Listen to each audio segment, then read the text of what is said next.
Venkatesh advanced pain clinic, నొప్పి మాయం, surgery దూరం. For appointments 9155556563. మీ రెండో సినిమా వివరాలు అడగచ్చా ఇంకా టూ సూనా?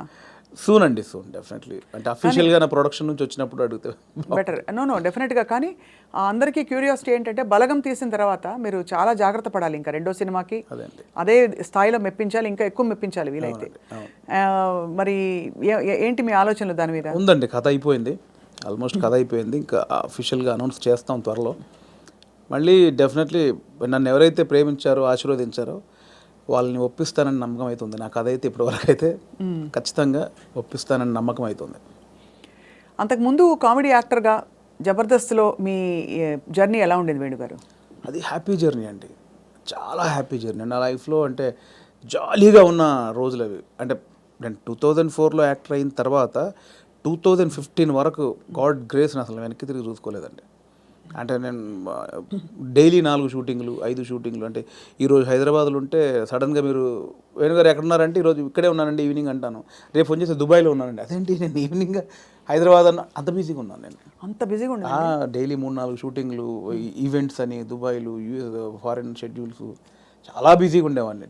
ఐ థింక్ 4 నుంచి 15-16 వరకు నేను వెనక్కి తిరిగి చూసుకోలేదు. అంటే మా ఇంట్లో నెలకి ఒక వారం రోజులు తింటే హ్యాపీ, అంతే. అంత బిజీగా ఉండేవాళ్ళు. పొద్దున ఎప్పుడైందో, సాయంత్రం ఎప్పుడైందో, నైట్ ఎప్పుడైందో తెలిసేది కాదు. సో 15 తర్వాత కొంచెం జబర్దస్త్ నుంచి బయటకు వచ్చి అప్పుడు ఇంకేమైనా చేసుకోవాలని ఈ బలగం ఏదైతే దానికి ప్లానింగ్లో ఉన్నప్పుడు మాత్రం కొంచెం ఒక 3-4 ఇయర్స్ బాగా స్ట్రగుల్ అయ్యాను. సో కానీ ఎలాగా అంటే మీరు చెప్పారు కదా, అంటే మీరు మట్టిలోంచి పుట్టిన కుటుంబం మీది. మరి మీరు పొట్టకోటి కోసం అయినా పనిచేయక తప్పదు. అవును. మరి ఒకవైపు ప్లానింగ్, ఇంకోవైపు యాక్టింగ్ ఆపర్చునిటీస్ వదులుకోవాలి. అప్పుడు మీకు సంఘర్షణ వచ్చిందా? అయ్యో చాలా అండి. అదే అంటే యాక్చువల్లీ నేను 2013లో జబర్దస్త్ స్టార్ట్ అయింది. అప్పుడు పీక్స్ నేను యాక్టింగ్లో, స్టేజ్ షోలని, యాక్టింగ్ అని చాలా పీక్స్. ఆ జబర్దస్త్కి వెళ్ళిన తర్వాత మేము ఎక్స్పెక్ట్ చేయలే. మాది స్టార్టింగ్ స్టేజ్, మాది స్టార్టింగ్ టీం, మాది ఎక్స్పెక్ట్ చేయలేదు. యాక్చువల్గా జస్ట్ ఒక 13 days, ఒక 4 రోజులు ఇవ్వండి చాలు అని తిరిగేవాళ్ళు, మా వెనకాల తిరిగేవాళ్ళు. సో ధనరాజు, మా చంద్ర అప్పుడు కొత్తవాడు, ఇంక వాడు రాలా అసలు. ధనరాజు నన్ను పక్కగా పట్టుకున్నారన్నమాట వాళ్ళు. అంటే మేము ఇద్దరే అంతకుముందు స్కిట్లు చేసాం, స్మోక్ టీవీ అని అవన్నీ చేసాం. సో వీళ్ళని పట్టుకోవాలని చాలా పట్టుకున్నారు. నేను కన్విన్స్ అవ్వాలా, ఎందుకంటే సినిమా నేను అప్పట్లో కొంచెం టీవీకి వెళ్తే సినిమాకి రాలేరేమో అనేది ఉంది. ఇప్పుడు లేదు. ఇప్పుడు స్క్రీన్ అనేది ఉన్నది తప్ప big screen, small screen, phone screen లేదు. ఇప్పుడు స్క్రీన్ అంతే. అప్పుడు ఆ వేరియేషన్స్ ఉన్నాయి. సో అప్పుడు 13 రోజులు మంచి అమౌంట్ ఎక్స్పెక్ట్ చేయని అమౌంట్ ఒకటి 4 days కదా అని లైట్గా కమిట్ అయ్యాం. ఆ 4 daysలో 13 episodes మీకు తెలుసు. అది జబర్దస్త్ స్టార్టింగ్ 18 రేటింగ్. అంటే గురువారం వస్తే వెయిట్ చేసేవాళ్ళు, గురువారం కోసం ఒక టీవీ షో కోసం వెయిట్ చేసేవాళ్ళు. సో 13 days తర్వాత మళ్ళీ బతిలాడి ఇప్పుడు అనుకున్న అమౌంట్ కంటే డబ్బులు పెంచారు. సరే అని మళ్ళీ 13 చేసాం, 27 episodes చేసాం. ఆ తర్వాత ఇంకా అది జబర్దస్త్ ఎట్లా అయిపోయిందంటే తెలుగు రాష్ట్రాల్లో గురువారం వస్తే ఏంటి అనేది. ఇప్పుడు స్కిట్లు రాయడం అది కూడా ఎలా జరిగేది? అది ఉండేది. సో అప్పుడు ఏంటంటే అప్పుడు ఇంకా ఇది మీకు తెలియట్లేదండి, ఇది చాలా అద్భుతం, మీకు ఎంత అంటే అంత ఇస్తాం, మీరు కంటిన్యూ చేయండి అన్నారు. అప్పుడు నేను ఏంటంటే నాకు సినిమా అనేది, నేను సినిమా కోసం వచ్చాను, ఇది చాలా బాగుంది, చాలా డబ్బులు ఇస్తున్నారు, ఇంటింటికి గడప గడప వెళ్ళాం, రీచ్ అయ్యాం, ఇంత డబ్బులు వస్తున్నాయి, అటు షోలు, రెమ్యునరేషన్ అన్నీ వస్తున్నాయి, కానీ నాకు సంబంధించింది పోతుంది. అవును, నేను సినిమా అనుకున్నాను, దీనికోసం రాలేదు, ఇటు పోతే నా సినిమాకు దూరం అవుతాను, దీని నుంచి బయటకు వచ్చాను. అబ్బా చాలా పెద్ద ఇదండి. మామూలుగా సెటిల్ అయిపోతాం మనం, పైసలు వస్తున్నాయి కదా ఎందుకు బై నీకు అందుకని బయటికి వెళ్ళాక 1.5 year తర్వాత ఇది రైజ్ అయిపోయింది. అంటే ఇంటర్నెట్ ఫ్రీ అయిపోయి ప్రతి ఒక్కరికి సెల్ ఫోన్ చేతిలోకి వచ్చేసి ఇది వైరల్ అయిపోయింది. అప్పుడు ఏమైంది, నేను జబర్దస్త్ కొన్ని చేశాను కాబట్టి సినిమాలో కొంచెం దూరం అయిపోయా, టీవీకి వెళ్ళడం వచ్చేసి. అవును ఇది వచ్చేసిందని నేను దాన్ని పక్కన పెట్టేసి సినిమాకి వచ్చేసరికి ఇది పక్కకు పెట్టేశారు. అరే ఇలా అయింది ఏంటి అని కసిలో మళ్ళీ ఒక 1 year చేసాం. అవును, మీరు తిరిగి వచ్చినప్పుడు అయితే వెల్కమ్గా తీసుకున్నారు, మిమ్మల్ని తీసుకున్నారు. మళ్ళీ 1 year చేసిన తర్వాత అప్పుడు ఇంకా మైండ్లో డబ్బు అని మళ్ళీ ఇటు వెళ్ళినోని మళ్ళీ ఇటు వచ్చా, ఇక్కడ మళ్ళీ డబ్బు కోసం వచ్చా, బట్ లోపల మాత్రం ఇది కాదని నన్ను వేధిస్తుంది అనమాట. మళ్ళీ బయటకు వచ్చాను. ఆ మళ్ళీ బయటకు వచ్చిన తర్వాత 2015 మిడ్లో బయటకు వచ్చామండి. అప్పటి నుంచి అరాకొర అప్పటి నుంచి స్ట్రగుల్ స్టార్ట్ అయింది. ఆ 15 మిడ్లోంచి 2020 వరకు ఆ 4 years ఇటు లేక అటు లేక ఆ 4 years బాగా స్ట్రగుల్ అయ్యాను. అది మేజర్ నా కెరియర్లోనే వెరీ బ్యాడ్ పీరియడ్. అంటే తినడానికి ఉండడం వేరు, అది వేరు, బట్ మైండ్ బిజీగా ఉండడం మెయిన్ ఇంపార్టెంట్. అవును, మైండ్ బిజీ. మనం అసలు ఎక్కడ ఎటు వెళ్తున్నాం అని ఒక తెలుస్తుంది కదా లోపల. పొద్దున 6 గంటలకు వేస్తే స్టాఫ్ వచ్చారా, పొద్దున 12 గంటల వరకు ఈ షూటింగ్, మధ్యాహ్నం ఆ షూటింగ్, దుబాయ్, ఇటు ఆస్ట్రేలియా, ఇవి అన్నిట్లో ఈ స్కిట్లో బిజీ ఉంటుంది. ఇప్పుడు మీరు ఇందాక అడిగారు స్కిట్లు, మినిమం ఒక స్కిట్ రాయడానికి 2 రోజులు పట్టేదండి. ఎవరు రాస్తారు? నేను, నా టీం మెంబర్స్, ఎవరైనా ఒక రైటర్, అంటే మనకు సింక్లో ఉన్న మెయిన్ టీమ్ లీడర్ దగ్గరనే ఉంటుందండి. ఇంప్రూవ్ అని ఉంటుందండి యూఎస్లో, అంతా ఉంటుంది. ఇది 100% ఇంప్రొవేషనే స్క్రిప్ట్ అండి, స్క్రిప్ట్ రైటింగ్ ఏ ఉండదు. సో మీకు దానికి నేపథ్యం, మీరు థియేటర్కి వెళ్ళారా? థియేటర్ ఏం లేదండి నాకు, థియేటర్ ఎక్స్పీరియన్స్ లేదు, జస్ట్ మీరు చూసి నేర్చుకునేవి అంతే ఇవన్నీ. అంతే. ఎందుకంటే ఇప్పుడు మనం కూర్చున్నామండి, ఇప్పుడు పాయింట్ ఎట్లా వస్తే మనం కూర్చున్నాము, లేట్ అవుతుంది, ఈ లేట్ అయిన గ్యాప్లో ఏం చేద్దాం అని ఒక థాట్, ఏం చేయొచ్చు అని కూర్చొని మాట్లాడుకోవడం. అలా మాట్లాడుకుంటే ఏదో జోకులు వస్తూ ఉంటాయి. ఓ బంచ్ ఆఫ్ జోక్స్ వచ్చాక అసలు దీనికి ఏంటి కంటెంట్ ఏంటి, కథ ఏంటి, ఓ ఇలా వచ్చాడు, ఓ మిడ్లో గొడవ జరిగింది, లాస్ట్లో ఆ గొడవ పడి సారీ చెప్పాడు, ఓ స్టార్ట్, ఓ మిడ్, ఎండ్, ఏం చేయొచ్చు దీనికి, అలా కూర్చి స్కిట్ రాయడమే. అలా టీం అంతా రాయడం, ఆలోచన ఎక్కడైనా పాయింట్ వస్తుంటుంది. అది టైమింగ్ ఎడిటింగ్లో అసలు, అంటే మా టైంలో అయితే ఎడిటింగ్ సెన్స్ లేకుండానే దింపేసేవాళ్ళం అండి. దింపేశారు. ఇప్పుడు ఎలా ఉందో నాకు తెలియదు.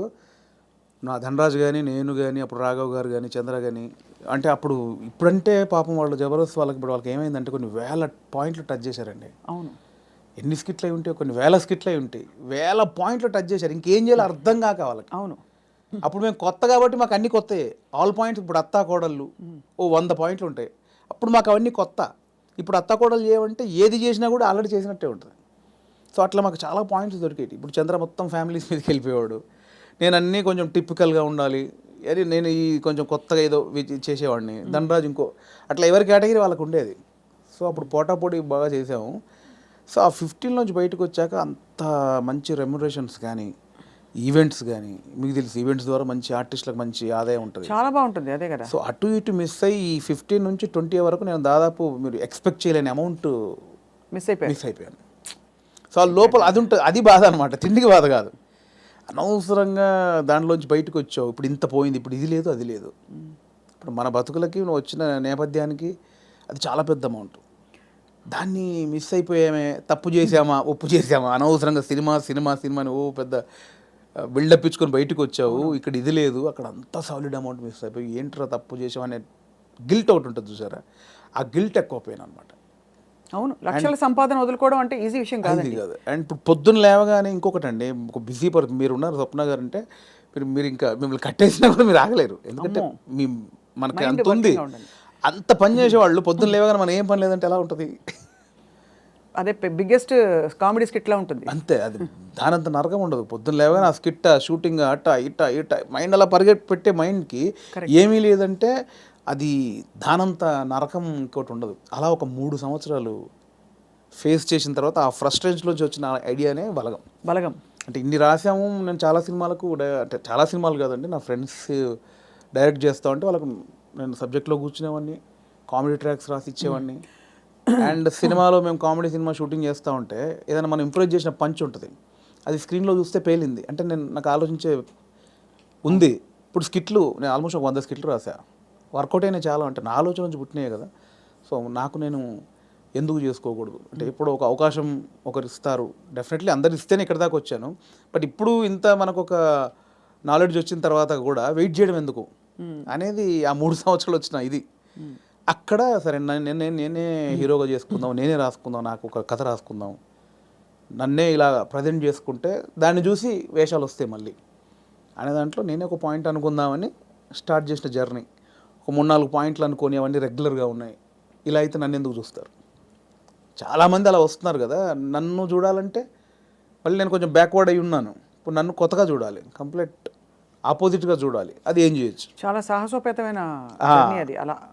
అలా ఏం చేయొచ్చు అన్న పుట్టినప్పుడు థాటే ఒక చావులో ఎలా ఉంటుంది అంటే, నేను మా నాన్న జరిగిపోయినప్పుడు ఉన్న సిచ్యువేషన్స్ అన్నీ ఫనీగా చూసా. ముందు ఎమోషన్ కాదు, అది ముందు ఫనీగా చూశాను.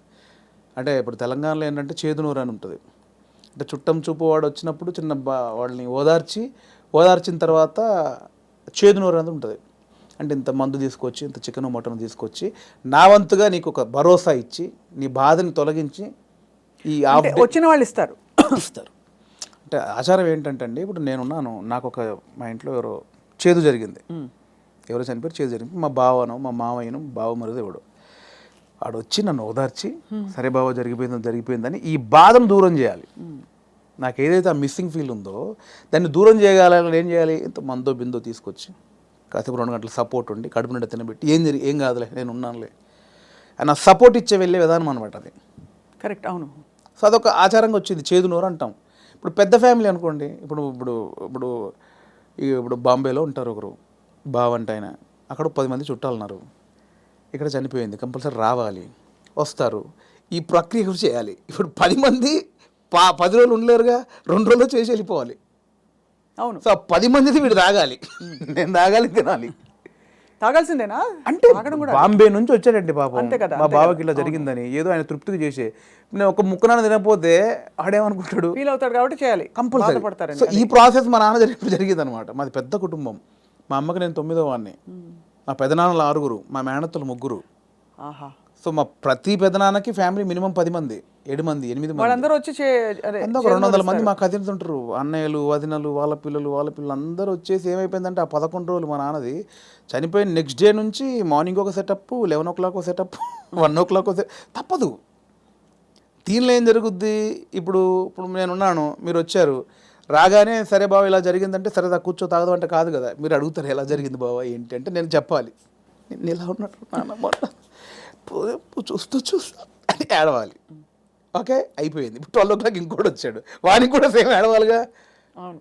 రాగానే రాబావ కూర్చోండి, వాడు మళ్ళీ చూసేవాడు ఒక కంట నీరు కూడా పెట్టలేదు, రాగానే తాగినని వాడు అనుకుంటాడని వాని కోసం మళ్ళీ సేమ్ ప్రాసెస్. ఏమైందంటే నానిలా లేడు అన్నీ అంటే నాకు అలా ఉంది. ఎలా జరుగుతుందంటే వస్తున్నారు, తాగుతున్నారు, ఏడుస్తున్నారు, తింటున్నారు, పంటున్నారు, ఏడుస్తున్నారు, ఏందిరా అది.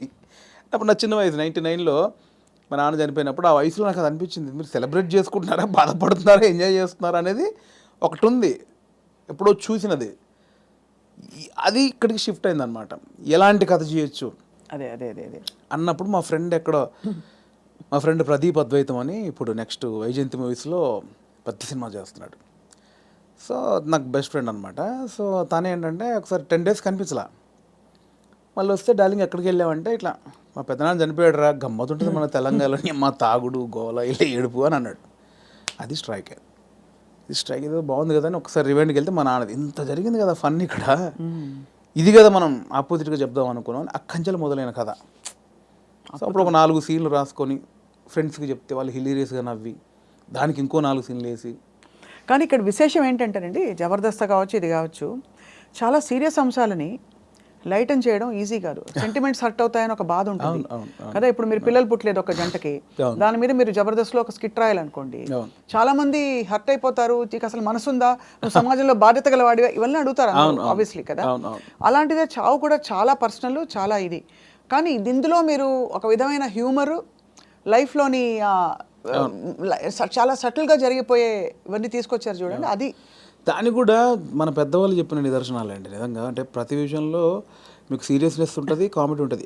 ప్రతి ఇన్సిడెంట్లో మీరు కామెడీ, ఇప్పుడు ఇది సీరియస్ అనుకోండి ఒక చావు అనేది, ఎగ్జాక్ట్ లేకపోతే ఒక కామెడీదే తీసుకుందాం, కానీ దానిలో కూడా సీరియస్ ఉంటుంది. ఇది చావు అనేది సీరియస్ అనుకోండి, దానిలో మనం కామెడీ చెప్పాను నేను, కానీ ప్రాపర్గా ఒక కామెడీ ఎపిసోడ్ ఉందనుకోండి, దాంట్లో సీరియస్ కూడా ఉంటుంది. మనం చూసే దృష్టికోణమే. నాకు ఒకసారి ఏమైందంటే అవునన్నా కాదన్నా అనే సినిమాకి మేము ట్రిప్కి వెళ్ళామన్నమాట. సో తేజ గారు, ఉదయ్ కిరణ్ గారు, సుమన్ శెట్టి, నేను, ధర్మవరం సుబ్రహ్మణ్యం గారు. ఆయన ఒక చోట ఒక మాట అన్నాడండి ఒక ఇంటర్వ్యూలో. ప్రెస్ వాళ్ళు అడిగారు, అదండి అందులో కొంచెం బూత్ ఉందండి, శృంగారం ఎక్కువ ఉందండి అంటే, ఆయన ఒక మాట, ఏ సందర్భమో నాకు తెలియదు, ఒక మాట నన్ను పడిపోయింది. ఏమైనా ఇప్పుడు ఎయిడ్స్ మీద సినిమా చూస్తున్నప్పుడు, ఎయిడ్స్ మీద అవగాహన కల్పించడానికి ఒక సినిమా చేస్తున్నప్పుడు ముందు శృంగారం చూపించాలి. వాడు ఎలా అడిక్ట్ అయ్యాడు శృంగారానికి, కొంచెం బ్యాడ్ రూట్ ఎలా పట్టాడంటే అవన్నీ చూపించాలి. కొంచెం ఆ రొమాంటిక్ అప్పీల్ చూపించినప్పుడే ఇది చెప్తావు, అది చూపించకుండా ఇది చెప్తే ఎవడు చూడ్డాయా అన్నాడు. కరెక్ట్, అంతే, అది నిజమే. మీకు అర్థమైంది. నాకు అందులో ఏదో దొరికింది నాకు. అంటే మనకు మంచి చెప్పినప్పుడు దానిలో చెడు కారణమైంది ముందు చెప్పినప్పుడే, ఇది చెడు, దీనివల్ల ఇది జరుగుతుందని చెప్తాం కదా. అవును, ఆ మంచిని పట్టుకుంటే సరిపోతుంది, పట్టుకోవాలి. అదే దానికోసం ఇవన్నీ తప్పదు, మేకప్ చేయడం తప్పదు. పలకం కూడా అంత, నేను రాగానే కుటుంబాలు కలుస్తాయంటే ఎవరు చూడరు. కుటుంబం కలవాలి అంటే సోది అనుకుంటారు. దానిలోనే మనం ఏం చేయొచ్చు, ఎలా చెప్పొచ్చు అనేది. కానీ ఎంత సూక్ష్మమైన ప్రయాణం మీలో జరిగిపోయింది చూడండి. మీ ఎదుగుదల ద్వారా ఎన్ని విషయాలు మీరు గ్రహించుకున్నారు. మీకు ట్రైనింగ్ లేదు, బ్యాక్గ్రౌండ్ లేదు. అంటే యూజువలీ నేను ఐఎమ్ ఫ్రమ్ థియేటర్ అని చెప్పుకుంటారు చాలామంది.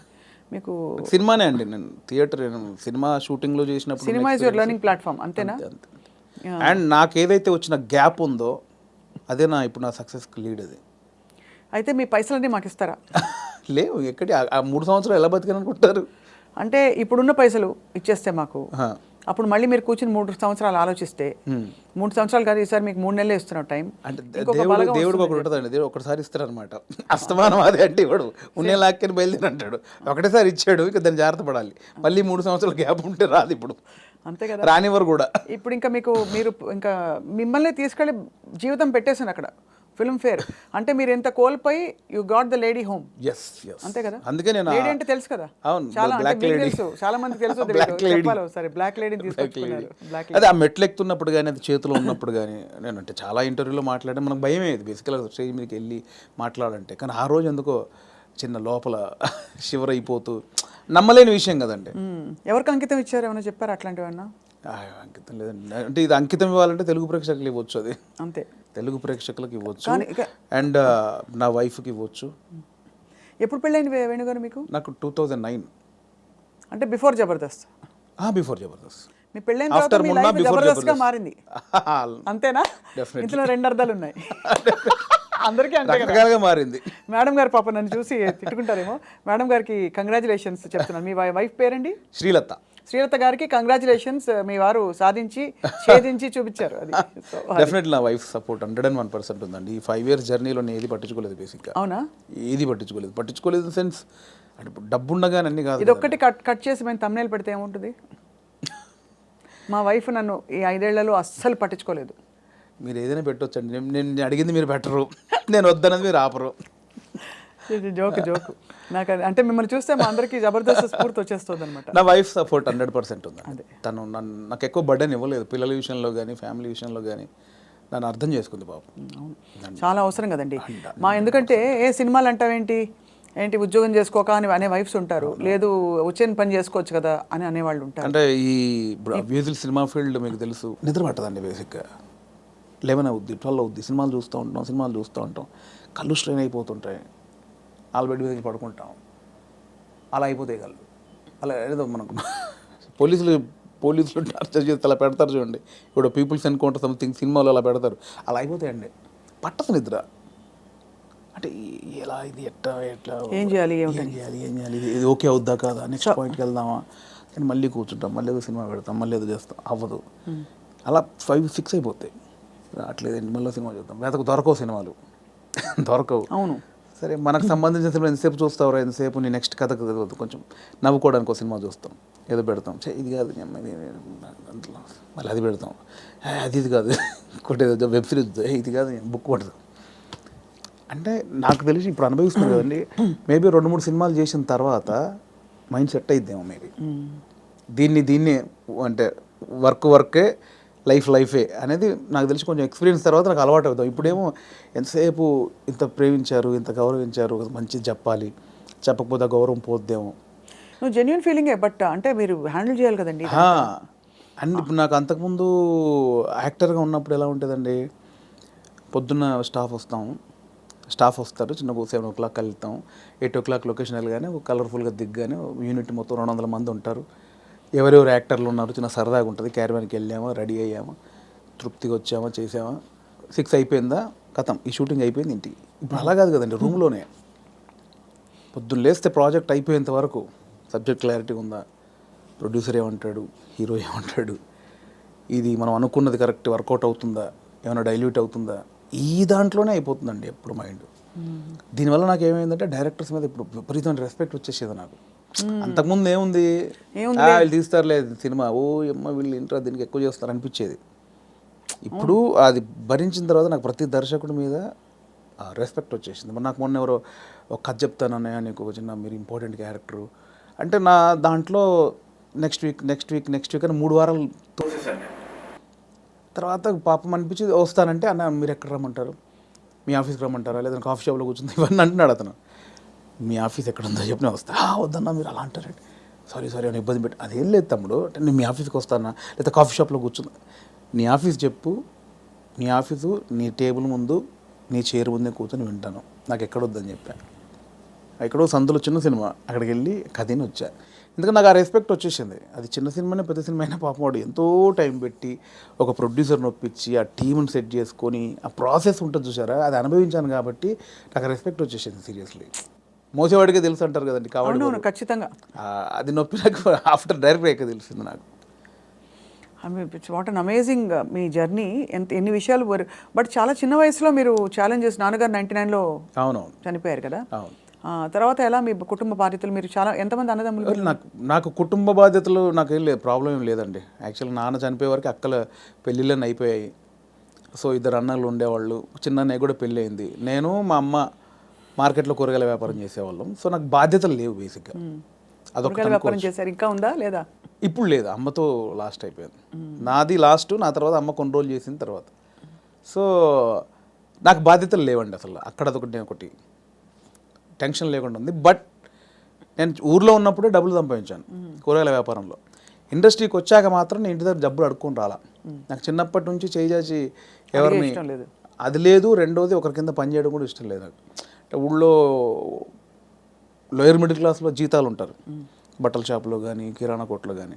నేను ఎప్పుడు అలా లేను. కూరగాయల వ్యాపారం ఏంటంటే నా ఓన్ బిజినెస్ అది. అవును, నా ఓన్. అది 50 రూపాయలు వచ్చినా, నేను రోజుకి 50 రూపాయలు సంపాదించినా, 100 రూపాయలు సంపాదించిన, నా ఓన్ బిజినెస్ అది.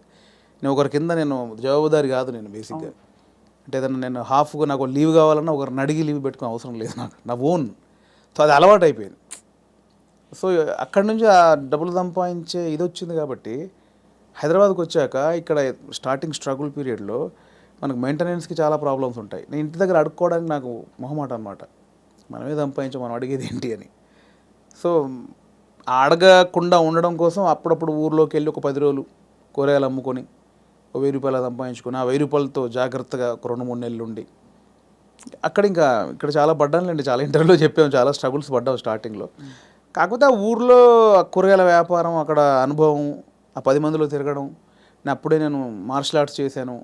నేను స్టేట్ లెవెల్ 2 టైమ్ ఛాంపియన్. నాకు 96లో సుమన్ గారి చేతుల మీద ఛాంపియన్షిప్ అందుకున్నాను నేను. సో ఆ మెచ్యూర్డ్ అయితే ఉందండి మీ దగ్గర. బ్రౌన్ బెల్ట్ హోల్డర్ అప్పుడు షాओलिन కుంగ్ఫూలో. నాకు ఒక 60-70 స్టూడెంట్స్. కరీంనగర్లో 2nd ప్లేస్ కొట్టాను, కరీంనగర్లో 1st ప్లేస్ కొట్టాను. ఎన్ని రంగాలు మిమ్మల్ని పిలిచే చూడండి. కళ, క్రీడలు. అంటే కళకు అదే నాందండి కరాటే అనేది. అంటే ఊర్లో ఉన్న వాళ్ళకి ఇది కాదు మన లైఫ్. ఇట్లా నా ఫ్రెండ్స్ లాగా ఇక్కడే పవర్ లూమ్స్ నడుపుకుంటూ కూరగాయలు అమ్ముకుంటూ ఇలా కాదు, ఏదో ఉంది అని. ఆ ఉన్న దాంట్లో చేయగలిగింది ఏంటి, ఏదో కరాటే నేర్పుతున్నారని అక్కడికి వెళ్తే అక్కడ టోర్నమెంట్లు, వేరే ప్రపంచం చూశాను నేను అక్కడ. అవును, చూసి దాంట్లో ఫ్యూచర్ లేదనిపించింది. అంటే ఫినాన్షియల్గా కానీ పేరు ప్రఖ్యాతులుగా కానీ దాంట్లో కొంచెం లేదు. నెక్స్ట్ ఏంటి, అక్కడ ఉన్నప్పుడు మన కూరగాయల మార్కెట్లో ఉన్నప్పుడు నేను మాట్లాడే మాటలు విని, నేను వేసే జోకులు కానీ పంచులు కానీ విని అందరు నన్ను బాబు మోహన్ బామ్మర్ది అనేవాళ్ళు. సో అక్కడ చాలామంది సినిమా యాక్టర్ తెలియకుండా ఒకటి నాటు పడిపోయింది. స్కూల్లో మనం మాటలకి, అంటే నేను కామెడీ చేస్తాను వాళ్ళకి తెలుసు, నాకు తెలియదు అది కామెడీ అని.